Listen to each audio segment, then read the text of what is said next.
بسم اللہ الرحمن الرحیم۔ اللہ کے نام سے شروع جو بڑا مہربان نہایت رحم والا ہے۔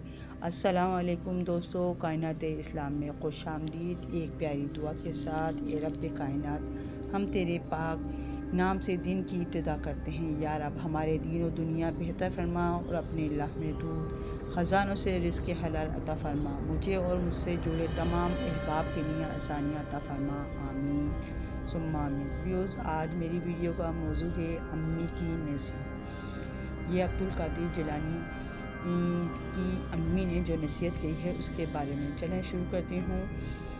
ولیوں کے سلطان حضرت سیدنا غوث الاعظم شیخ عبدالقادر جیلانی قدس رحمۃ اللہ اپنے بچپن کا ایک واقعہ بیان کرتے ہوئے فرماتے ہیں، ایک مرتبہ میں عرفہ یعنی 9 ذی الحج حرام کے دن گاؤں گیا اور ایک بیل کے پیچھے پیچھے چلنے لگا۔ اچانک بیل میری طرف دیکھ کر بولا، اے عبدالقادر، آپ اس قسم کے کاموں کے لیے نہ تو پیدا کیا گیا ہے اور نہ ہی اس کا حکم دیا گیا ہے۔ بیل کو بولتا دیکھ کر میں گھبرا گیا اور لوٹ کر گھر آ گیا۔ گھر کی چھت پر چڑھا تو مجھے میدان عرفات نظر آنے لگا، حالانکہ جیلان سے میدان عرفات بہت دور ہے۔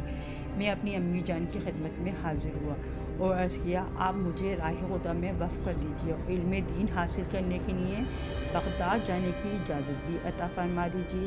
امی جان نے سبب دریافت فرمایا تو میں نے بیل کی گفتگو اور میدان عرفات نظر آنے کا واقعہ سنا دیا۔ میری بات سن کر امی جان نے سونے کے 40 سکے میری قمیض میں سی دیے اور بغداد جانے کی اجازت عطا فرماتے ہوئے ہر حال میں سچ بولنے کا وعدہ لے کر مجھے الوداع کیا۔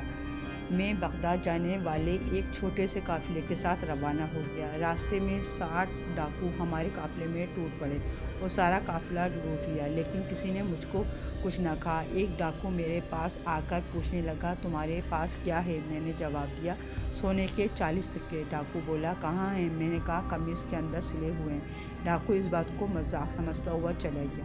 اس کے بعد دوسرا ڈاکو آیا اور وہ بھی پوچھ گچھ کرنے کے بعد چلا گیا۔ جب یہ ڈاکو اپنے سردار کے پاس جمع ہوئے اور اسے میرے بارے میں بتایا تو اس نے مجھے بلا لیا۔ جب میں وہاں پہنچا تو وہ لوٹا ہوا مال آپس میں بانٹ رہے تھے۔ سردار نے بھی مجھ سے رقم کا پوچھا اور میں نے وہی جواب دیا جو پہلے کو دیا تھا۔ چنانچہ سردار کے حکم پر میری تلاشی لی گئی اور سونے کے 40 سکے برآمد ہو گئے۔ سردار نے حیران ہو کر کہا، تمہیں سچ بولنے پر کس چیز نے آمادہ کیا؟ میں نے کہا، امی جان نے مجھ سے ہر حال میں سچ بولنے کا وعدہ لیا تھا اور میں وعدہ خلافی نہیں کر سکتا۔ میرا جواب سن کر سردار رو پڑا اور کہنے لگا، تم نے اپنی ماں کے وعدے کی خلاف ورزی نہیں کی، جبکہ میں کئی سالوں سے اپنے رب ذوالجلال کے عہد کی خلاف ورزی کر رہا ہوں۔ اس کے بعد سردار نے میرے ہاتھ پر توبہ کی۔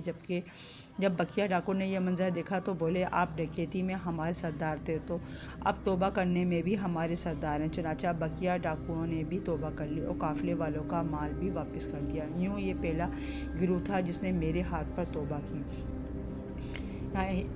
ہمارے پیارے اسلامی بھائیوں، آپ نے امی جان کا حکم ماننے اور سچ بولنے کی برکت سے نہ صرف رقم محفوظ رہی بلکہ ڈاکو توبہ کر کے نیک بن گئے۔ حضرت سیدنا غوث الاعظم رحمۃ اللہ فرماتے ہیں، میں نے کبھی جھوٹ نہیں بولا، مدرسے میں پڑھتے ہوئے بھی نہیں۔ ہمیں چاہیے کہ گھر ہو یا مدرسہ، ہمیں ہر جگہ سچ بولیں، نیز امی ابو کا ہر وہ حکم فوراً مان لیں جو شریعت سے نہ ٹکراتا ہو، کیونکہ اسی میں ہماری دنیا و آخرت کی بھلائی ہے۔